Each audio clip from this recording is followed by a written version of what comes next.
Bonjour à tous, soyez les bienvenus à l'église Elim.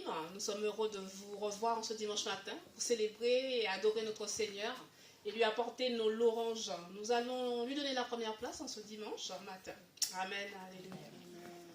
Oh, gloire et louange à toi, Seigneur. Nous t'apportons nos reconnaissances, notre amour, mon Dieu, parce que toi seul es digne de recevoir nos louanges, notre adoration, nos remerciements, Seigneur. Sois exalté, sois béni, Seigneur, parce que tu es celui qui prend soin de nous, Seigneur. Merci, Seigneur. Malgré tout ce qu'on peut entendre et voir, tu prends soin de tes enfants. Merci, Seigneur, pour tant de grâce, tant de bénédictions envers ton Église, envers ton peuple, envers notre famille, Seigneur. Nous sommes vraiment reconnaissants, Seigneur, de ton amour et de ta grâce dans nos vies. Sois glorifié, béni en ce jour. Saint-Esprit de Dieu, sois le bienvenu. Dirige et conduis ce culte que nous t'apportons, Seigneur. Alléluia. Au nom de ton Fils Jésus. Amen. Amen. Nous allons chanter et célébrer notre Seigneur avec notre frère Sanu. Soyez bénis.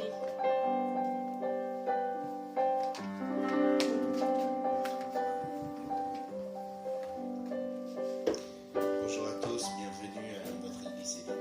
Je vous invite tous à vous lever pour louer notre Seigneur. Amen. Alléluia.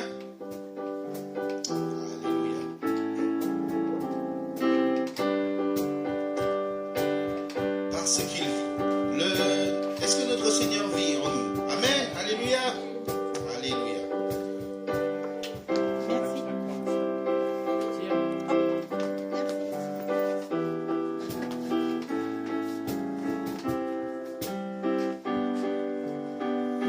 Parce qu'il vit, je n'ai rien à craindre.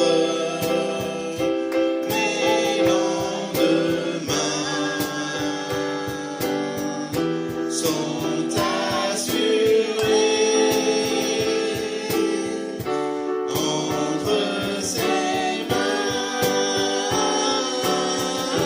Il tient ma vie pour ce temps et l'éternité. Je sais qu'il vit. Dieu a donné pour nous Jésus son Fils, venir aimer, guérir, sauver, et par sa mort, il nous pardonne. Un tombeau vide là pour dire mon sauveur vit. Parce qu'il vit, je n'ai rien à craindre. Mes lendemains sont assurés entre ses mains. Il tient ma vie pour ce temps et l'éternité. Je sais qu'il vit. Oh, qu'il est doux de tenir un bébé, sentir la joie et la tendresse. Mais il vaut mieux avoir l'assurance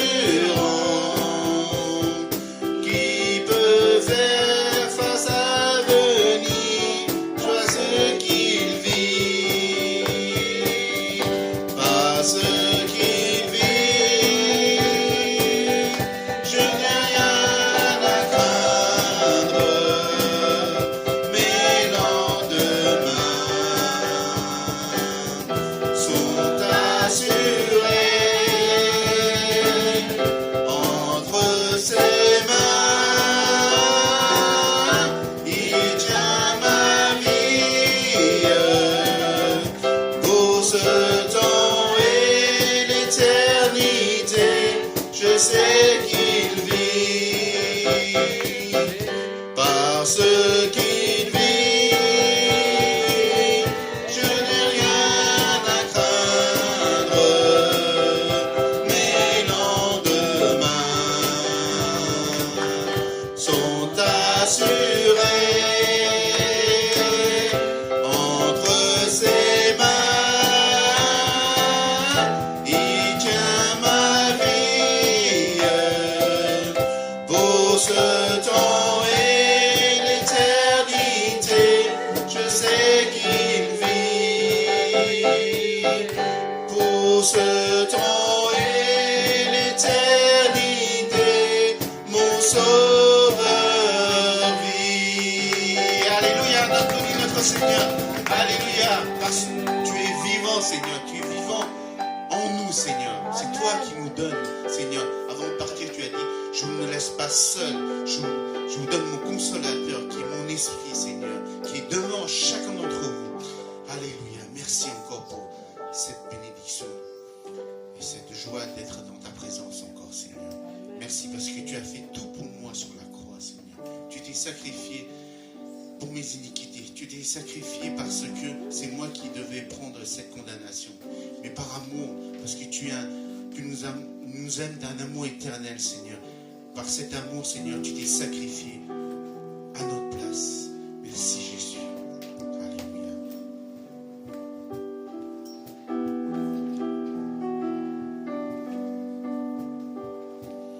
Même si pour moi tu devais t'abaisser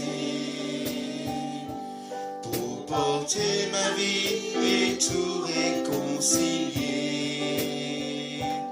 me montrer le Père qui m'a tant aimé.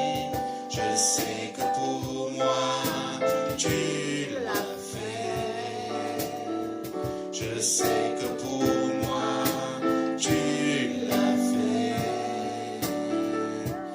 Même si tu devais quitter toute gloire, venir t'incarner, épouser notre histoire, au cœur de chaque homme, déposer l'espoir.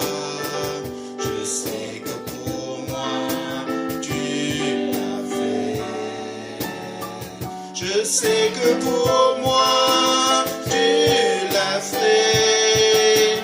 Car mon Dieu tient toujours ses promesses, me couvre de tendresse. Voici quel est mon Dieu, car il fait toutes choses nouvelles. Sa grâce est éternelle, il a ouvert les cieux. Voici quel est mon Dieu.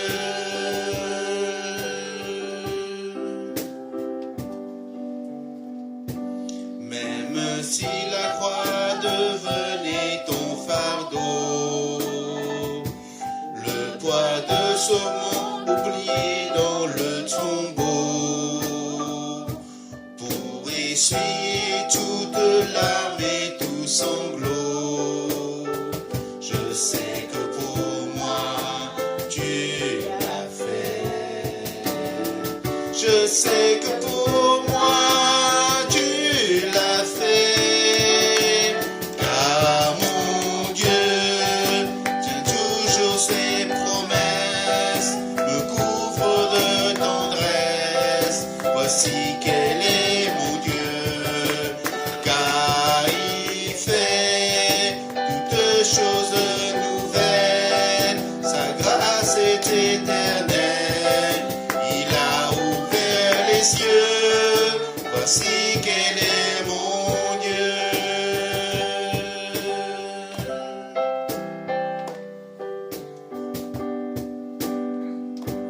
Même si ta vie devenait oubliée, en prenant la place du serviteur caché, pour que je revive en ta fidélité. sais que pour moi, tu l'as fait. Je sais que pour moi, tu l'as fait. Car mon Dieu tient toujours ses promesses, me couvre de tendresse. Voici quel est mon Dieu, car il fait toutes choses nouvelles. Sa grâce est éternelle, il a ouvert les cieux. Voici quel est mon Dieu, car mon Dieu tient toujours ses promesses, me couvre de tendresse. Voici quel est mon Dieu, car il fait toutes choses nouvelles. Sa grâce est éternelle, il a ouvert les cieux. Voici quel est mon Dieu. Voici quel est mon Dieu. Voici quel est mon Dieu.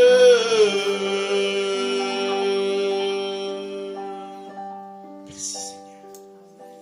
Merci pour ton sacrifice. Parce que tu as tout donné pour moi, Seigneur. Seigneur, tes projets de paix sont pour chacun de tes enfants, Seigneur. Seigneur, vraiment, nous voulons te déposer tous nos fardeaux puis la croix ce matin. Et Seigneur, aide-nous, Seigneur, vraiment, à te louer, à t'adorer en esprit, en vérité. Parce que tu as tout donné pour moi, Seigneur. Tu as tout fait pour moi, Seigneur. Merci, Jésus. Parce que tu as tout fait et tu t'es sacrifié sur la croix pour moi, Seigneur. Pour mes péchés, Seigneur. Tu as souffert à ma place, Jésus. Merci encore pour ton sacrifice. Merci. Nous ne pouvons pas mesurer ton amour, Seigneur, la grandeur de ton amour pour chacun de tes enfants, Seigneur. Mais nous te disons d'un cœur reconnaissant. Merci, Seigneur. Merci, Jésus. Alléluia. À la croix, Seigneur.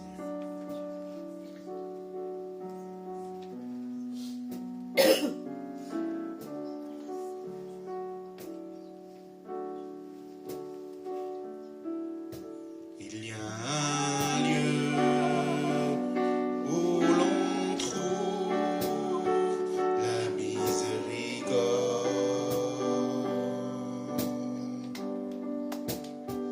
Il y a un lieu où complètement de la grâce,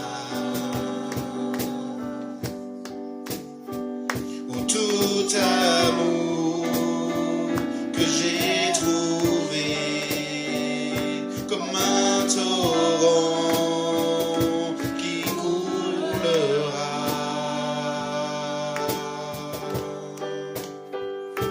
À la croix, je te donne ma vie, je t'adore, je t'adore. Ton amour couche, mes péchés deviennent blancs. Je te dois tout, je te dois tout, Jésus.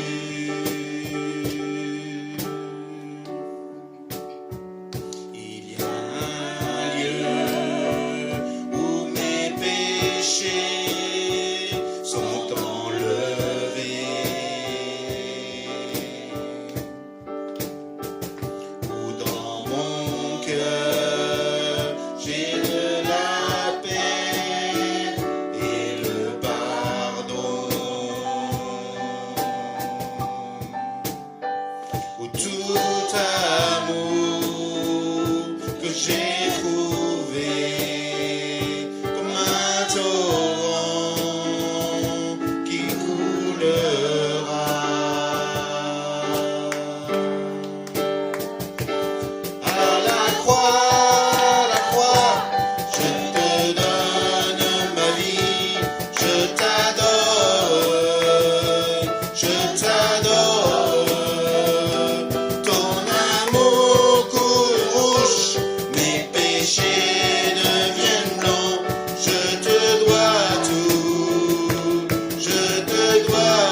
de louer notre Seigneur par l'adoration des offrandes. C'est important en tant qu'enfant de Dieu de donner pour le royaume de Dieu, parce que ce royaume appartient à tous ses enfants et que notre Seigneur veut que ceux qui ne le connaissent pas puissent le découvrir par cette bonne nouvelle. Et aussi aider toutes les églises à croître et vraiment à briller dans les quartiers comme nous, dans le 13e. Alléluia. Merci. Nous allons interpréter le premier chant, juste le refrain. Je demande les personnes de l'accueil de passer dans les rangs si vous avez quelque chose à donner pour le royaume de Dieu. Amen.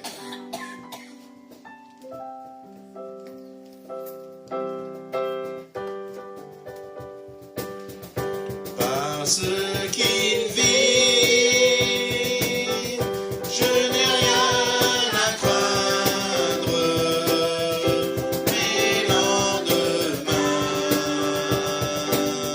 sont assurés entre ses mains, il tient ma vie, oh ce temps et l'éternité, mon sauveur vit. Alléluia, merci Seigneur. Je vais prier pour les offrandes. Merci au Seigneur trois fois saint. Vraiment Seigneur, nous avons, peut-être nous venons d'un cœur lourd, peut-être un cœur léger. Comme tu dis, dans la joie, dans la peine Seigneur, nous voulons te louer, te glorifier. Merci encore Seigneur parce que nous avons la possibilité d'être là ce matin.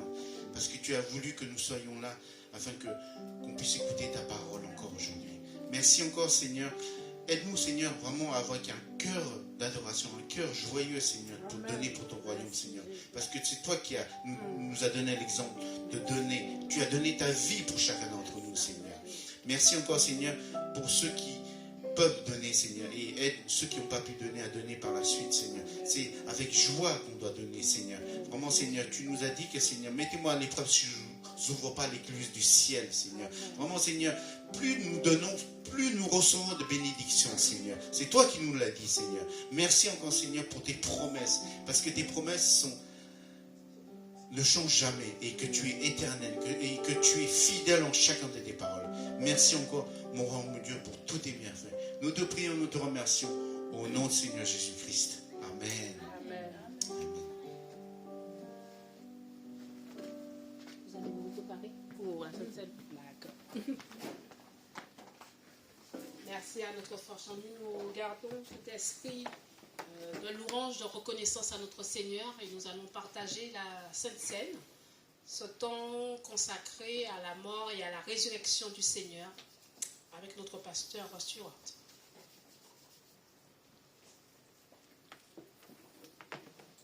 Bonjour à tous, surtout à ceux que je n'ai pas encore salués. J'espère que vous allez bien.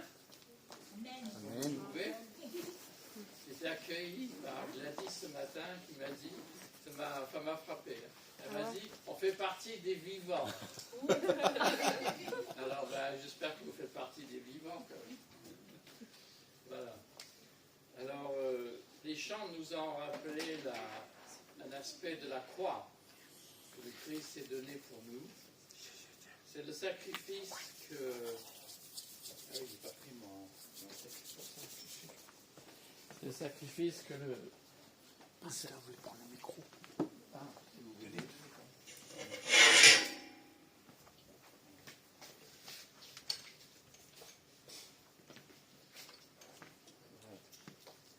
Un, deux, trois, oui, c'est mieux là. Merci. Bien. Voilà, les chants nous ont rappelé que la croix est un sacrifice. C'est une notion peut-être pas facile à saisir pour nous, mais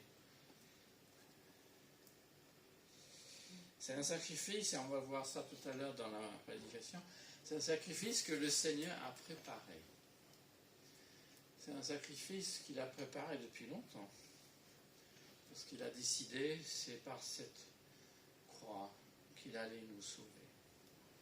Et non seulement il a préparé ce sacrifice, il a purifié, il a consacré les gens qui sont invités.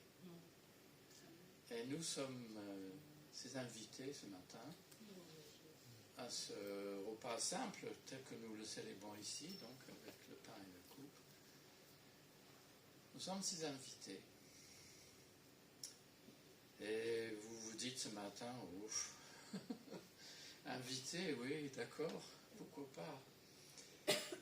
Mais peut-être votre ressenti, c'est pas la grande forme.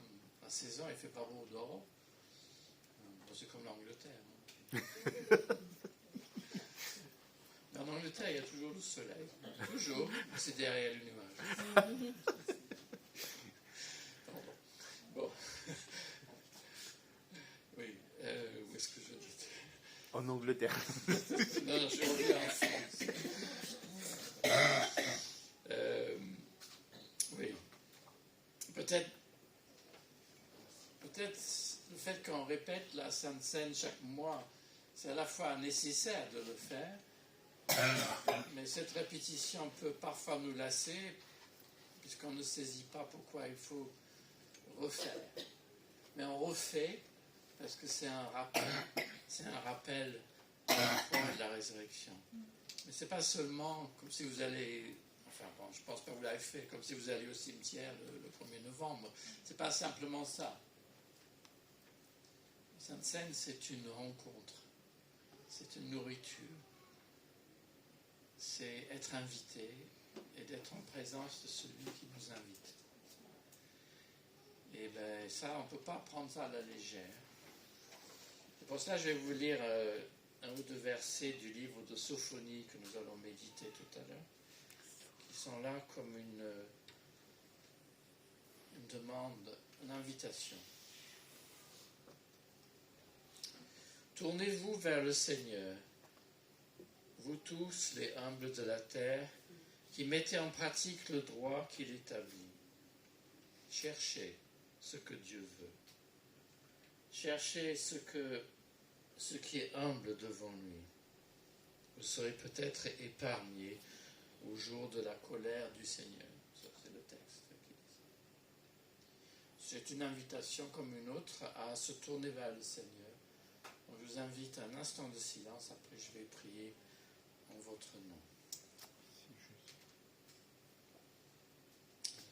Oui, Seigneur, c'est vrai que tu nous invites chaque fois. Nous sommes heureux de venir, mais parfois nous ne nous sentons pas dignes de ton invitation. Seigneur, ce repas est pour nous, pour des gens qui se sentent indignes. Merci de ton invitation. Nous n'osons pas venir à ta table en comptant sur notre propre mérite, sur notre propre bien-être, mais sur ta bonté, sur ta grâce, sur ta miséricorde. Oui, nous ne sommes même pas dignes à la limite de ramasser les miettes qui tombent de cette table. Mais tu nous as établis. Tu es le même Seigneur pour tous. Et tu as fait de nous tes enfants. Et tu nous invites à cette table à recevoir et être en communion avec le corps et le Fils, notre Sauveur. Amen.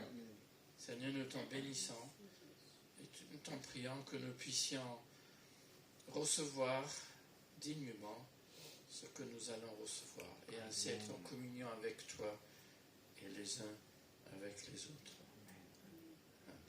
Amen. Le Seigneur a dit, le pain que nous rompons est communion au corps du Christ. La coupe pour laquelle nous rendons grâce à Dieu est la bénédiction et la communion au sang du Christ. Nous qui sommes plusieurs, nous formons un même corps, puisque nous prenons tous ensemble le même pain.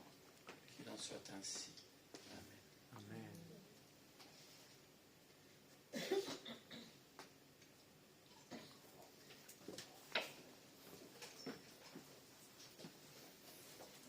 Je vous invite à vous lever pour recevoir le pain et la coupe qui passe.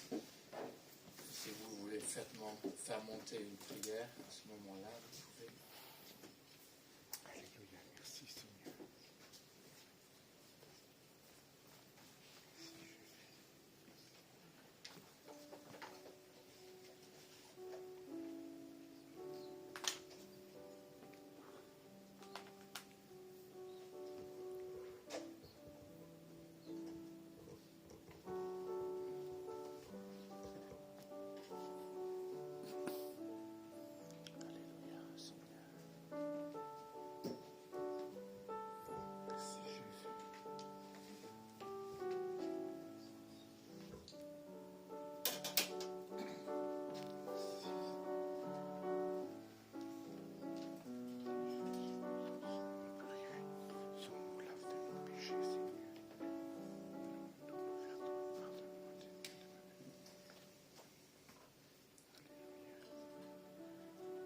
Jésus, dans la nuit, fut livré, prit du pain.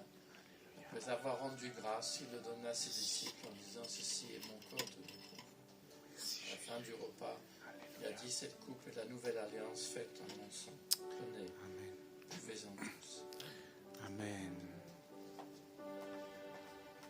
Nous pouvons boire et nous pouvons manger et boire. Merci Jésus. Merci. Amen.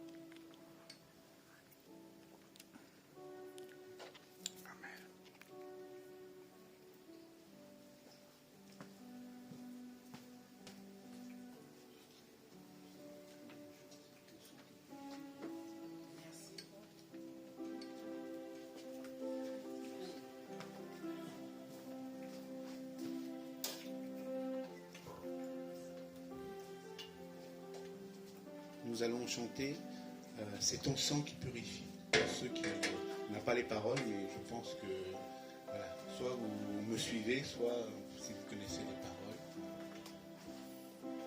C'est ton sang qui purifie,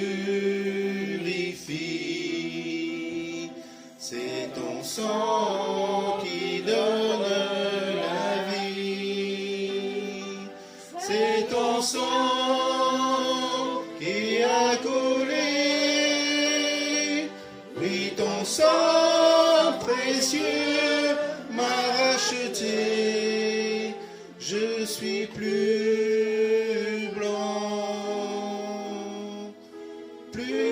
que la neige, ô Jésus, toi l'agneau immolé, on reprend. C'est ton sang qui purifie, c'est ton sang qui donne la vie, c'est ton sang qui a coulé, oui ton sang précieux m'a racheté, je suis plus blanc que la neige, ô Jésus, toi l'agneau immolé.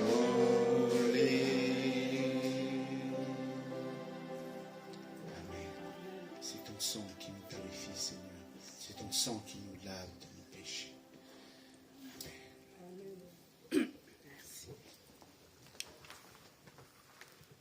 Merci, vous pouvez vous asseoir. Soyez encore les bienvenus au sein de l'église Élim. Nous sommes une église des nations dont la devise est d'aimer Dieu, d'aimer la famille de Dieu et de servir les autres. Nous avons des rendez-vous durant la semaine, notamment le mercredi après-midi à 15h30 pour les sinophones, qui ont le temps de partage avec notre sœur Cathy. Et sinon, tous les vendredis soirs, on se retrouve ici pour partager la parole du Seigneur et prier à 19h. Pour certaines personnes, un lien Zoom leur est envoyé pour pouvoir suivre, mais nous vous conseillons, nous vous encourageons à venir le vendredi soir en présentiel pour prier avec nous, pour intercéder les uns pour les autres. Voilà. À partir de dimanche prochain, nous allons commencer une série sur parcours des disciples. Donc, ce cours a lieu tous les 15 jours. Donc, ce sera pour le mois de novembre, 12 et 26 novembre. Donc, nous vous encourageons à rester après le culte pour pouvoir participer à ce parcours de disciples. Donc, c'est bien après le culte. Donc, l'Église a prévu une petite collation pour vous, le temps de vous restaurer un peu. Ensuite, nous allons partager les différentes leçons sur ce parcours de disciples pour nous permettre de grandir dans la parole du Seigneur, d'encore nous affermir dans la parole du Seigneur. Voilà. Gladys, peut-être préciser que ce parcours des disciples, c'est un peu forme un peu différente. On est dans, en fait... Ah d'accord, ok, je vais voir. Alors, notre fois, je aimerais que j'ajoute des précisions. On va préciser à la fin. Oui, à la fin, tu vais préciser tout. D'accord. Ah, ok. d'accord. Bon, donc, Cathy va préciser le format du parcours des disciples. Voilà. Donc, en attendant, qu'on vienne notre frère pasteur Stuart de partager la parole du Seigneur avec nous. Merci, Vous, Mali. parfait. Ah, il y en a deux. Ah. C'est pas grave. Vous voulez lequel? J'en ai plusieurs. Juste que je ne veux pas sauter à la corde. Ouais.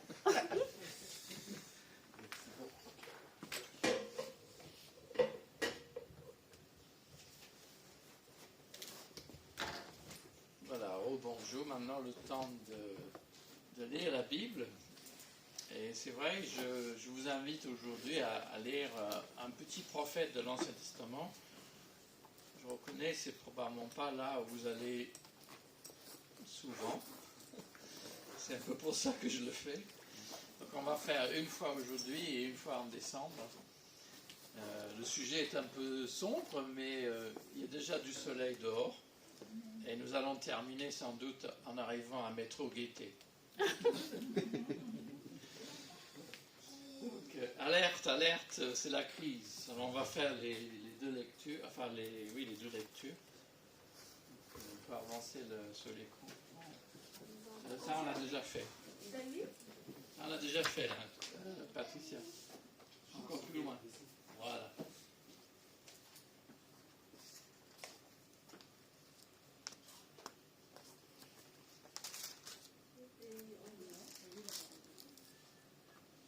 Qui c'est qui lit? La parole Allez-y. du Seigneur fut adressée à Sophonie à l'époque où Josia, fils d'Amon, était roi de Juda. Sophonie était fils de Pushi, lui-même fils de Bédalia, petit-fils d'Amaria et arrière-petit-fils d'Ézéchias. Le Seigneur affirme: j'exterminerai complètement tout ce qui vit sur la terre, et je détruirai les êtres humains et les bêtes et les oiseaux comme les poissons. Je détruirai les œuvres scandaleuses et ceux qui les pratiquent. Je ne laisserai aucun être humain sur la terre.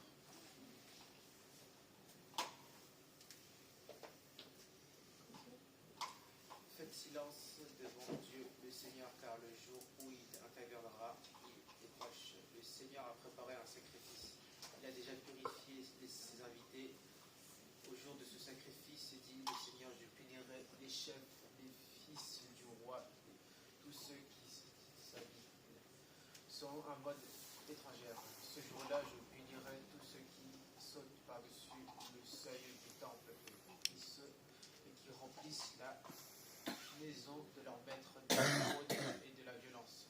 Ce jour-là, à Jérusalem, affirme le Seigneur, on entendra de grands cris à la porte des poissons et lamentations dans la ville neuve et un énorme fracas sur les collines. Poussez des hurlements, habitants de la ville basse, car tout le peuple de Canaan. va mourir, tous les commerçants seront exterminés.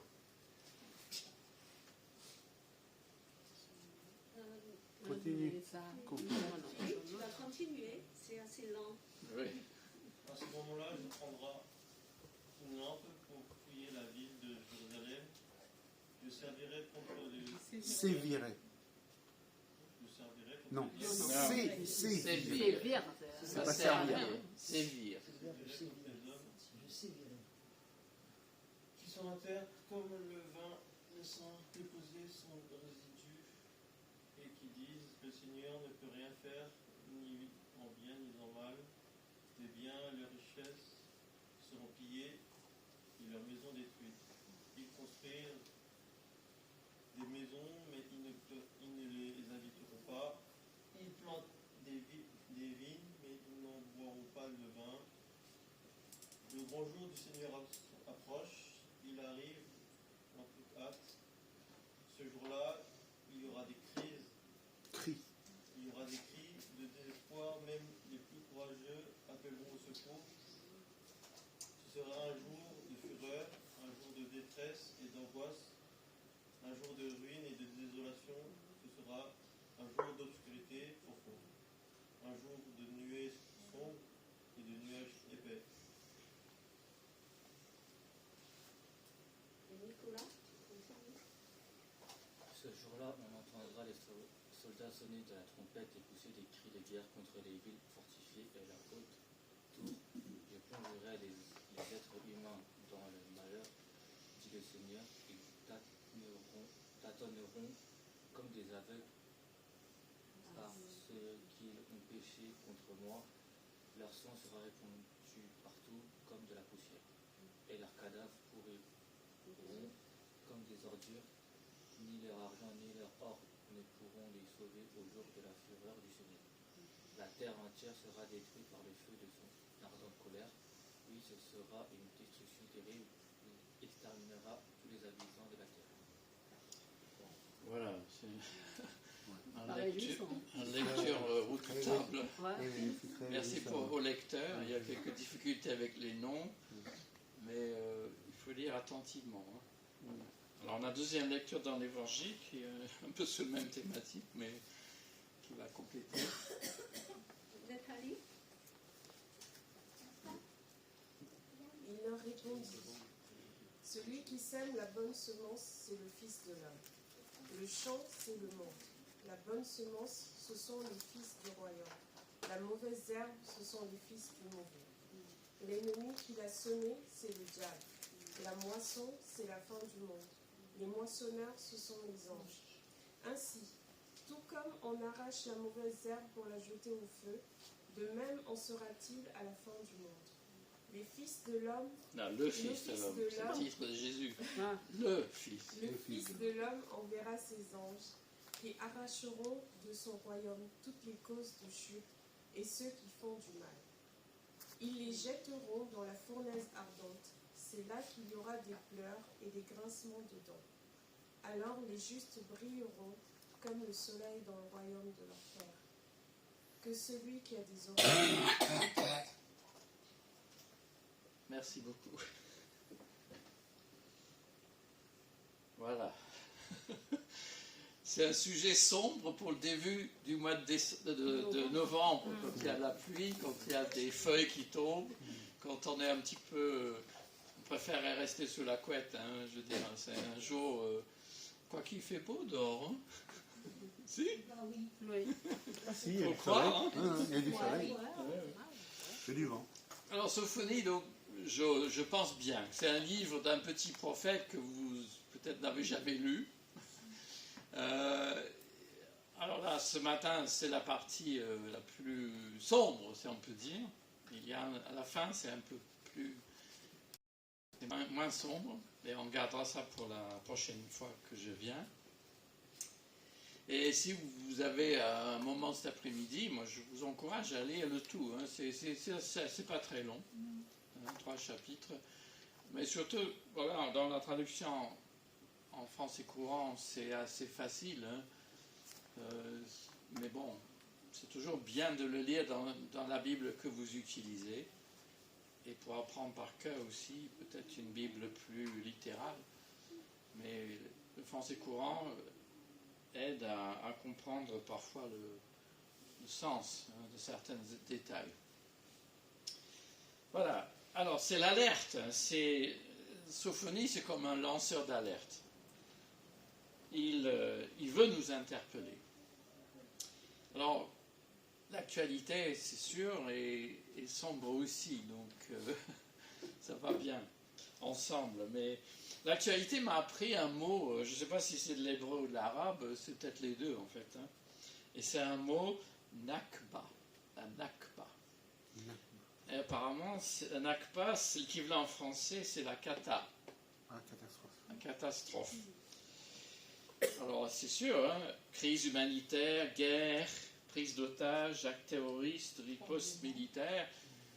Si vous regardez les médias, on a notre dose. Oui, plus. Enfin, c'est une réalité. Ce n'est peut-être pas ce que nous vivons nous-mêmes, mais c'est une réalité qui peut nous toucher. Nous pouvons être saturés par les informations. Nous pouvons être secoués par la violence. Et nous pouvons aussi, je pense que c'est sûrement vrai, nous pouvons nous sentir impuissants. Impuissants à changer quoi que ce soit. Impuissants face à ce qui déferle sur les écrans. Nous pouvons se sentir peut-être même coupables, je ne sais pas, mais en tout cas, ça pose question, ça interroge. Et le chrétien occidental, il peut se décourager. Il peut s'épuiser sur les plans émotionnels. À force de voir tant d'horreurs, d'entendre tant de témoignages bouleversants, on est comme vidé. Je ne sais pas si c'est comme ça que vous vous sentez ce matin. Alors, vous allez me dire, oui, mais ce n'est pas la lecture de ce matin qui va nous remonter. C'est pas sûr. Mais en tout cas, la haine et la colère semblent dominer. La prière, oui, il faut prier.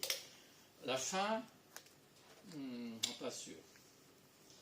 En quoi alors ce prophète nous jette-t-il un peu de lumière? Alors qui est-ce qu'il est, ce prophète, d'abord? Parce que vous le connaissez sûrement pas bien, moi non plus. Et Cathy, qui a aimablement préparé les PowerPoint, comme d'hab, nous a fait découvrir aussi une image du prophète. Voilà. Alors, la question que je pose va vous intéresser. Sophonie est-il le fils d'un travailleur immigré? Non. Ah. Si, pardon. Il est fils de Couchi. On ne sait pas qui c'est Couchi, mais on sait que Couche, c'est l'Éthiopie. Alors donc, s'il est fils d'un Éthiopien, il est africain. Un prophète africain. Vous savez ça? Il y en a aussi dans l'église à Jérusalem, il y a un prophète africain. C'est pour vous dire. Parce qu'on est l'église des nations. Donc, Oui. Alors il y a sa généalogie dans le premier verset que nous n'avons pas lu. Ah si, on l'a lu, pardon, oui. Et cette généalogie, fils de, etc., elle est la plus longue chez les prophètes. Et ça cadre probablement avec ses origines non juives. Et la nécessité, vous savez, si vous demandez la nationalité française, dans quel pays que vous soyez, souvent on vous demande la filiation. Vous êtes fils de quoi? Et de quel droit vous pouvez prétendre à la nationalité? Bon, les règles ne sont pas, ça dépend des pays, etc. Mais c'est comme si Sophonie veut nous montrer qu'il est quand même d'origine juive, même s'il est éthiopien.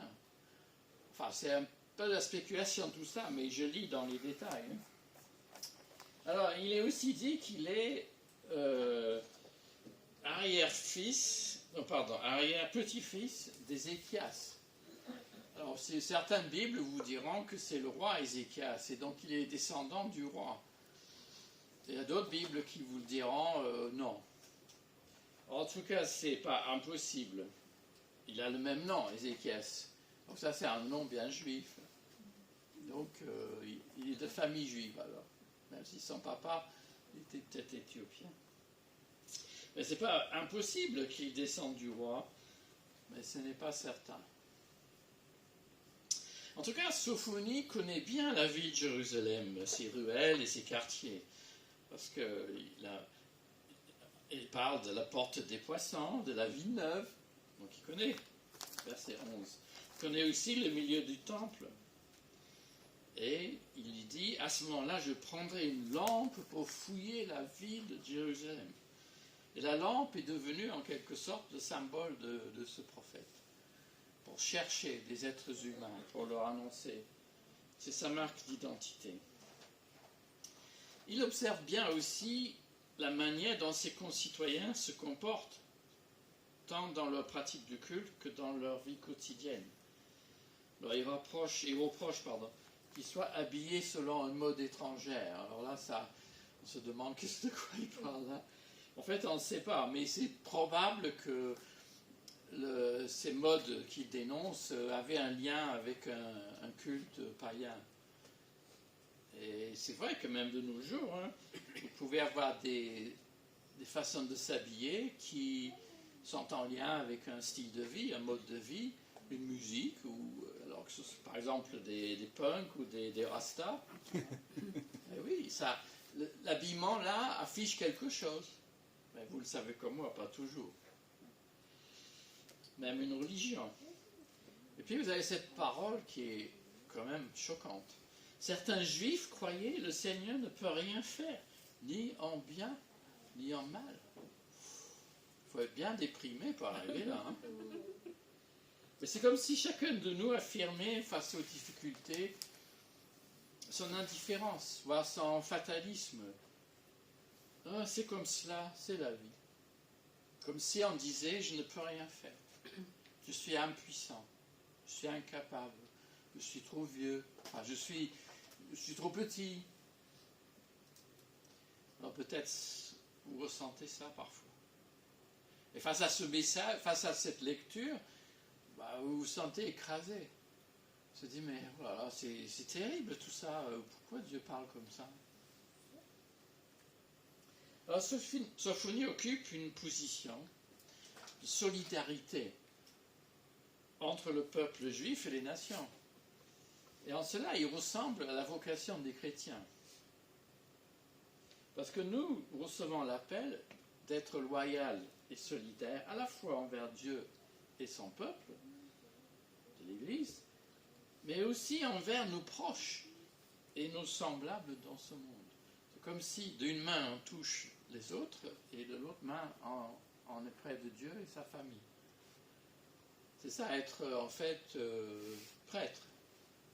On est entre les deux. Nous avons le devoir de prier pour ceux qui sont loin du Seigneur. Nous sommes non seulement de prier, mais d'aller. Et nous avons ce rôle.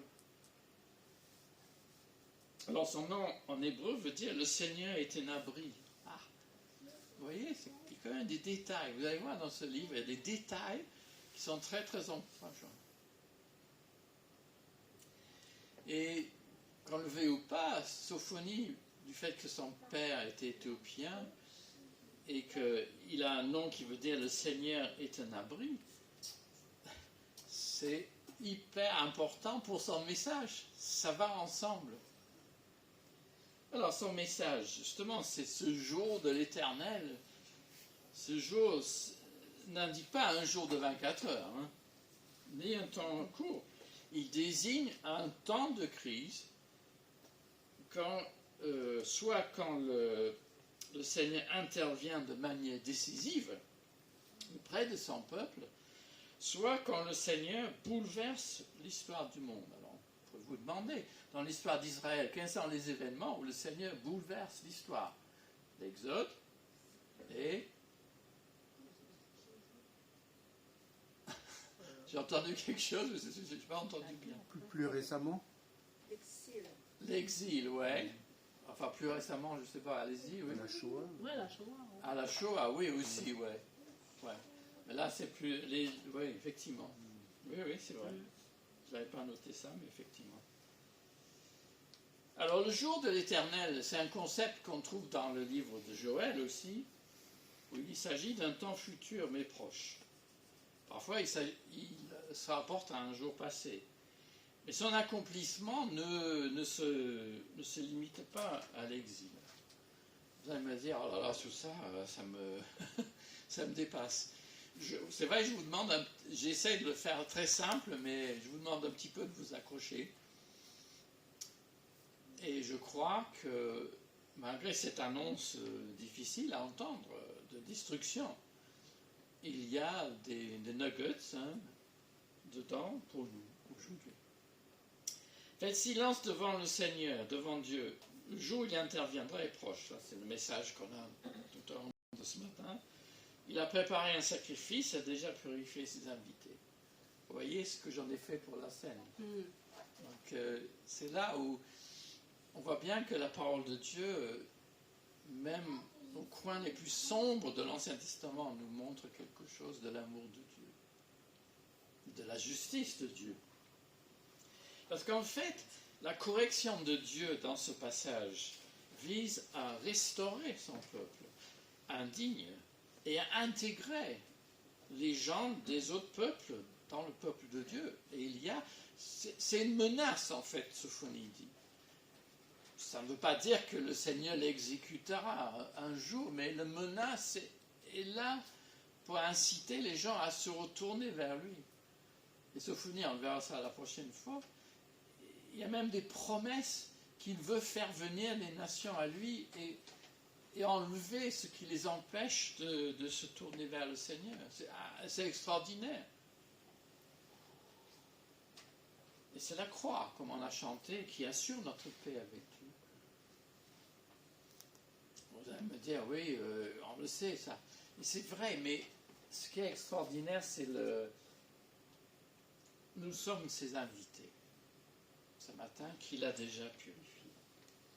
Alors le jour du Seigneur pour nous, le jour de l'Éternel, c'est pas seulement le jour de colère, c'est pas seulement un temps passé, un événement, c'est aussi les événements comme la croix.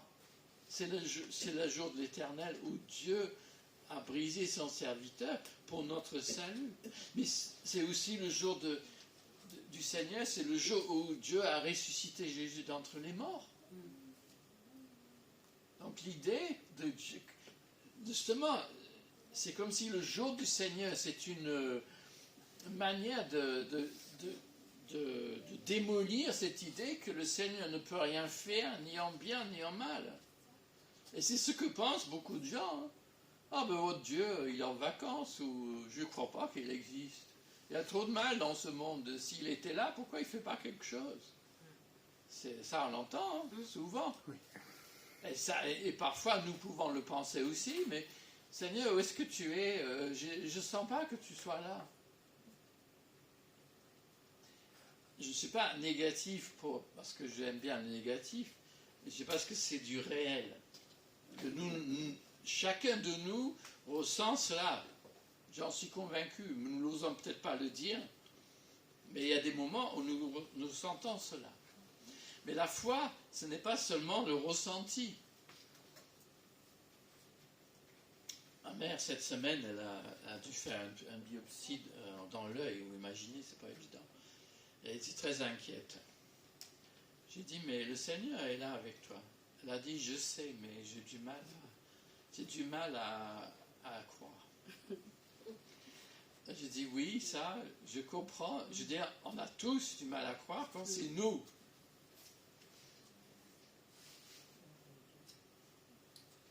Et c'est là où il faut se rappeler le jour du Seigneur.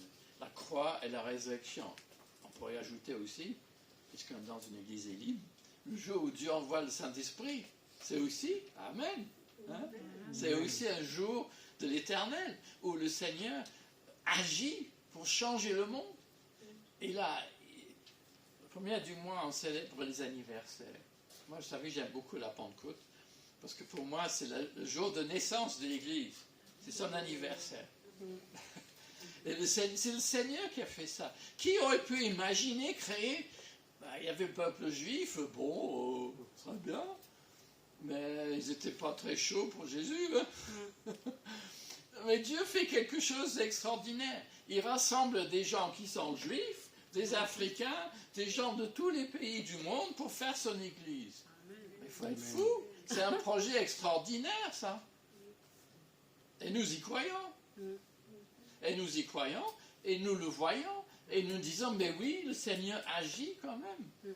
Oui.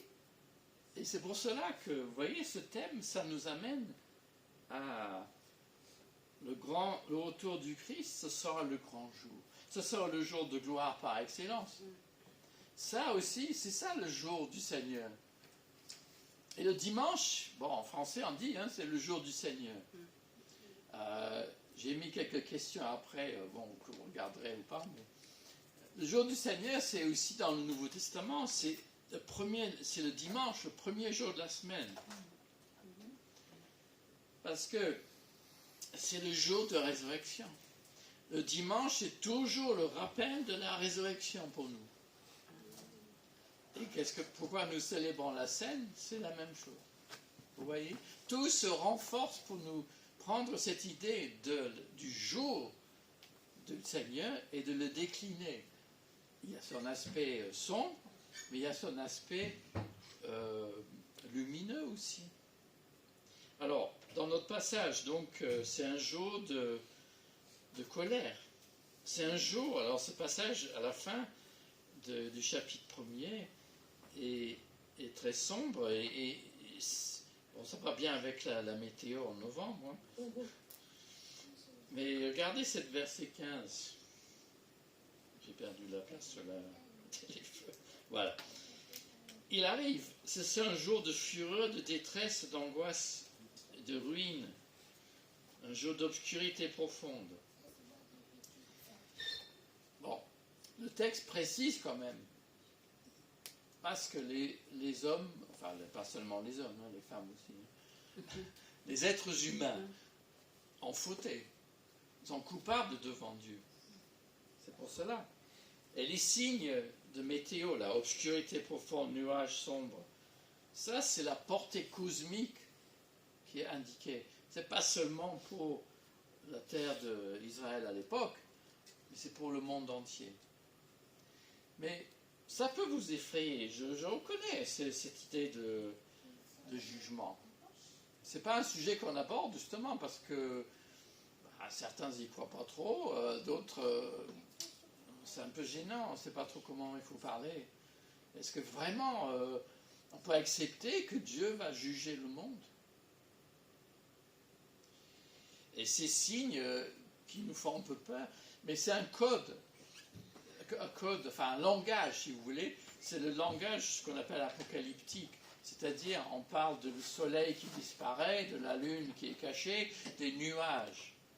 Ce sont des manières de dire que l'univers sera bouleversé, que Dieu va agir. Il n'y a pas besoin de s'arrêter sur ces détails, mais c'est de créer une ambiance, c'est comme si c'était un film d'horreur, pour nous comprendre que quelque chose de grandiose va arriver.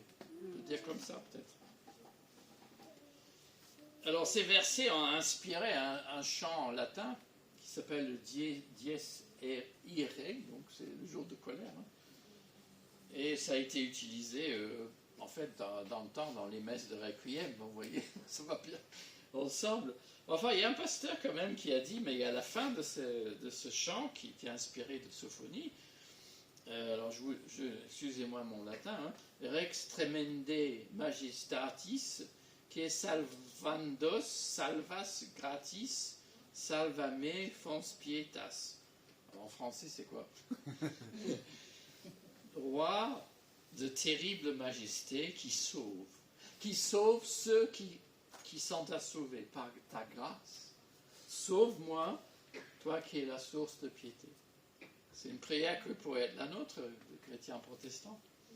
Alors ça a été, bon, de cette partie-là, hein, mais le texte continue, hein, le jour de colère, il reprend le texte de Sophonie. Ça a été mis en musique de manière très grandiose par Mozart et Cherubini, si vous aimez ce genre de musique-là. Mais un mot peut-être sur le jugement, pour vous aider à intégrer cette notion dans votre foi. Alors d'abord, ce ne serait pas comme le déluge. Pourquoi? Là, il fallait lire ça très attentivement. Si vous avez remarqué, là c'est un détail pour amuser. Mais il concernera les poissons. Ils sont détruits aussi, c'est marqué. Alors dans ce déluge, les poissons, non. Mais plus sérieusement, je détruirai les œuvres scandaleuses et ceux qui les pratiquent. Alors vous voyez, là le Seigneur précise, le jugement c'est pour détruire les œuvres scandaleuses et ceux qui les pratiquent. C'est important de dire ça. C'est pas comme si Dieu se met en colère pour tout casser. Vous voyez? C'est ciblé, on dirait en français. C'est ciblé. Mais même l'Évangile, le passage que nous avons lu, on parle dans l'explication de la parabole de la mauvaise herbe, hein, qui a été lue par notre sœur. Donc, et là, on a lu toutes les causes de chute et ceux qui font le mal. Oui, c'est ça le jugement. Toutes les causes de chute, d'injustice, de scandale, et ceux qui les pratiquent, ceux qui font le mal. Alors, donc il y a une sorte de justice, enfin, il y a une justice dans le jugement de Dieu. Et au fond de nous, et tous les êtres humains aspirent à ce que le monde soit juste, aspirent à ce qu'il y ait une vraie justice dans ce monde. Le Seigneur aussi, parce que c'est le Seigneur qui a mis cette aspiration en nous. Et donc, le jugement, c'est le moment, effectivement, où il rétablira la justice. Dieu fait partie des indignés. Il s'indigne contre les abus, contre l'hypocrisie, contre l'injustice. Son jugement est fondé, c'est pas n'importe quoi. Il ne tombe pas arbitrairement comme ça, comme un coup de tonnerre, une tempête qui détruit ce qu'il y a sur son passage. Non. Et dans le passage en Sophonie, il y a des détails. Même le peuple élu compte bien des gens qui font n'importe quoi, qui pratiquent leur foi, mais qui mélangent avec notre religion, qui s'inclinent devant les étoiles, parce qu'ils sont influencés par l'astrologie. Et puis il y en a d'autres qui disent ce que j'ai lu tout à l'heure. Oh ben, le Seigneur, il ne fait rien, ni bien ni mal. Alors là, je dis, d'arriver à ça, c'est quand même quelque chose. Alors, ce passage, Sophonie, interpelle les chefs politiques et religieux, verset 9. Et ça montre bien que le jugement, c'est pas arbitraire. Chacun est responsable et aura à rendre des comptes. Ça, c'est très important de dire ça. Parce que les gens vont dire, mais c'est injuste que le Seigneur va détruire. Le Seigneur, il ne se trompera pas. Chacun doit répondre au Seigneur. Et vous allez dire, mais où est sa miséricorde? Oui, bien sûr. Il y a une prière d'Abraham qui résonne encore et qui est peut-être bon à rappeler. Est-ce que tu mettras à mort le juste avec le méchant, de sorte qu'il en serait du juste comme le méchant? Jamais. Le juge de toute la terre n'agirait-il pas selon l'équité? Eh oui. C'est pour cela que je vous parle de ce sujet. Parce que je crois que le juge de toute la terre n'agira pas injustement. Et qu'il a donné le gage qui va juger le monde en ressuscitant Jésus d'entre les morts. Dieu menace par Sophonie le jugement. Mais il annonce aussi, peut-être pas dans ces versets-ci, il annonce aussi le salut dans le projet de Dieu. Sophonie donc menace le jugement, mais nous appelle à nous tourner vers le Seigneur, dans le passage que j'ai lu à la scène. Le Seigneur Sophonie promet que l'Éternel va purifier de ses fautes le reste d'Israël. Et il va sauver les nations. Donc vous voyez, l'image n'est pas totalement sombre. Alors, maintenant, j'essaie de vous rapprocher à tout cela, parce que c'est un peu hard, je reconnais. Quel est l'intérêt de ce livre pour l'Église? Bon, je crois que j'ai essayé tout au long là de le faire. Je vais en ajouter. Mais je pense que vous avez perçu comment ce livre peut nous interpeller. D'abord, c'est une menace contre Juda. Il est projeté contre un seul. Toutefois, le jugement de Juda, dans l'histoire, est une sorte de modèle, mot technique, paradigme d'une décision de justice. Dieu punit son peuple parce qu'il veut que le monde soit juste aussi. Et s'il punit son peuple, c'est pour montrer au monde qu'il exige la justice du monde. Et l'apôtre Pierre précise s'il fallait. Et ça peut nous faire trembler. Il nous dit que le jugement commence par la maison de Dieu. Mais la critique des prophètes, elle est comme un miroir. Bon, mesdames, qui n'a pas regardé dans le miroir ce matin? Je n'étais pas assez réveillé, donc je n'ai pas regardé. Mais si on regarde dans le miroir, bon, on voit. Mais la parole des prophètes de l'Ancien Testament, c'est comme une miroir pour nous et pour notre société. Ça ne veut pas dire que c'est pareil. Là, il parle d'agricole, situations différentes. C'est pas pareil, bien sûr. Mais cette parole nous dévoile nos motivations, nos réels et nos attaches profondes. C'est en cela que quand vous lisez la Bible, vous êtes interpellé, vous êtes secoué. Parce que la Bible, on ne se l'explique pas, mais elle nous touche dans les tripes, elle met en lumière des choses cachées en nous. Et ça, c'est incroyable. Mais le Seigneur le fait, non pas pour nous écraser, mais pour nous relever. Et ça, c'est toujours comment on peut distinguer l'œuvre du Saint-Esprit dans notre cœur. Il y a des gens qui vous découragent, qui vous cassent, qui vous écrasent, qui vous blâment peut-être. Et vous avez l'impression de vous enfoncer. Ça, ce n'est pas le Saint-Esprit. Le Saint-Esprit n'enfonce pas les gens. Bien sûr, il peut pointer ce qui ne va pas, mais il le fait d'une manière en nous rappelant qu'il y a une sortie, qui veut nous relever.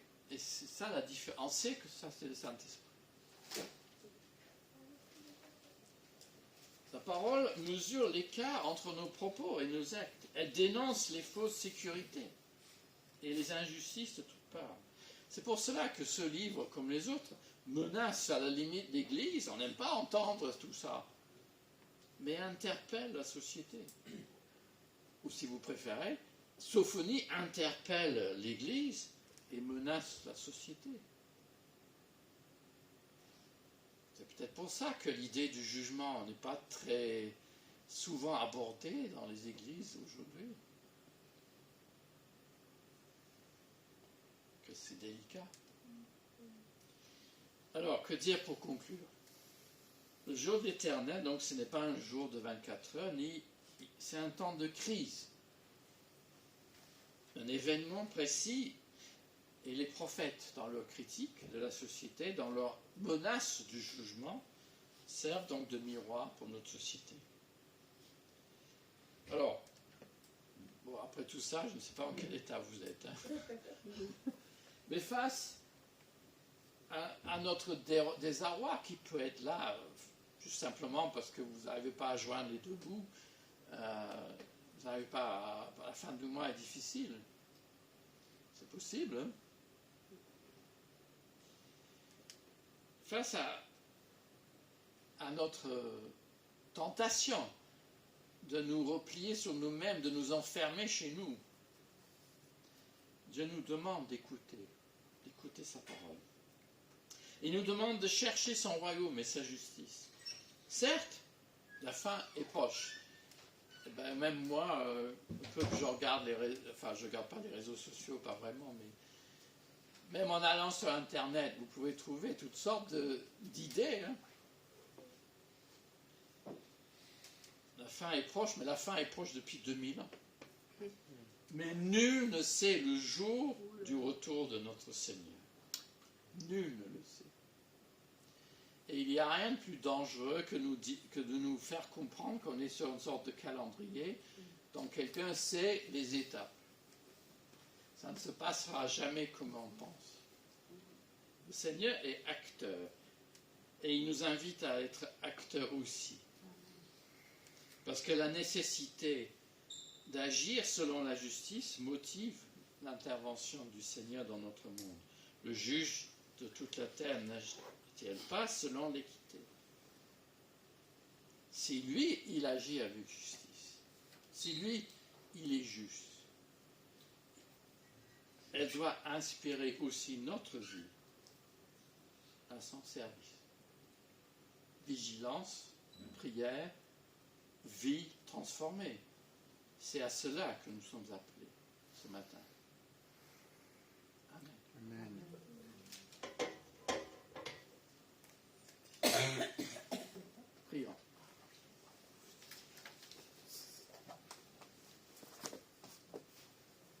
Seigneur, parfois ta parole est lourde à nos oreilles, parfois elle semble loin, elle semble difficile à apporter, elle ne nous semble pas apporter grand-chose tout de suite. Permets, Seigneur, que ce que nous avons entendu puisse nous affermir dans notre foi, nous puisse aider à être convaincus de notre responsabilité dans ton service, à ne pas être des gens relâchés, des gens indifférents, mais des gens qui ont le même soif que toi de voir ton royaume s'établir et sa justice. Oui, Seigneur, nous sommes tentés dans notre faiblesse, par le désespoir, par l'inaction, en se disant peut-être que ça ne sert pas à grand-chose. Seigneur, redis-nous ton amour pour notre cœur, redis-nous ta miséricorde pour notre monde en Jésus-Christ. Redis-nous ton amour, redis-nous que tu nous relèves pour aller vers ce monde, pour vivre dans ce monde, pour être tes serviteurs dans ce monde. Seigneur, si tu nous envoies, donne-nous la force de ton esprit pour être tes témoins, être tes exemples. Nous ne sommes pas dignes de tout cela, mais c'est toi qui nous en rends dignes. Merci. Reçois notre prière ce matin. Amen. Amen.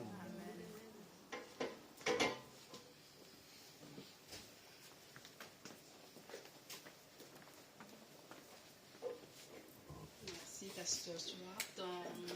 À l'église des Limes, le premier dimanche du mois, on aime bien fêter les personnes qui sont nées dans le mois en cours. Alors, je ne sais pas pour le mois de novembre s'il y a des personnes qui sont nées et qui sont présentes ce matin. Apparemment, non. Toi? Ah ben viens, Claudia. On va prier pour toi, tu veux pas? Je vais pas être sur la caméra. Ah, tu veux pas être sur la caméra? Bon, d'accord. Eh bien, bon, on va fêter Claudia en off. Oui, Et nous allons vous remercier pour votre temps que vous avez dédié au Seigneur, ce temps d'en partager ensemble. Soyez bénis, bon dimanche et à bientôt. Au revoir.